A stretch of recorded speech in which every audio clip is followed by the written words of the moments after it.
Unsay pinaka nasabtan nimo karong adlaw sa imong negosyo? Okay, good morning sa tanan ko. Pabalik-balik kay Tani, good morning. Ang pinakanasabtan ako sa ato ang team building karon, unang-una, napalalom na ko og pagsabot kung unsa ang mga produkto nga atong gibaligya, atong gi-promote.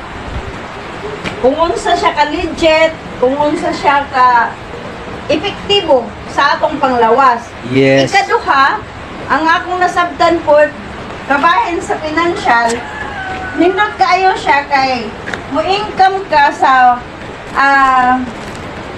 inadlaw ni mong income na kay automatic nga unsa na siya ganang porsyento sa like sample sa glucosamine 980 mules ka o asa ka dapit nga package sa business mo or sa prime o sa starter automatic na kay less ani nga 35, 30 o 25.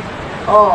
Mao na Okay. siya nga bisag dili lang ka magnegosyo, if ever dili lang ka mo negosyo, pag konsumo lang sa imong panglawas, makatipid na ka. Whereas kung tuwa ka sa kanang pharmacy mo palit, bisag wagani kay 10%, gawa sa senior lang kay 19% ang senior.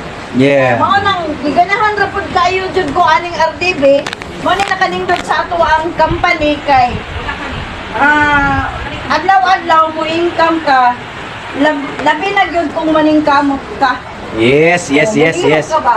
Kaya ako sa ako lang experience, wala pa ko ibulan sa RDB, nakakuha na ko mga piring.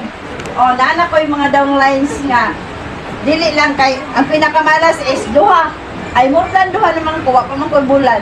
So, kung maabot na sa kabulan, nadili na duha, upat, unom Upat ito. na. Wow.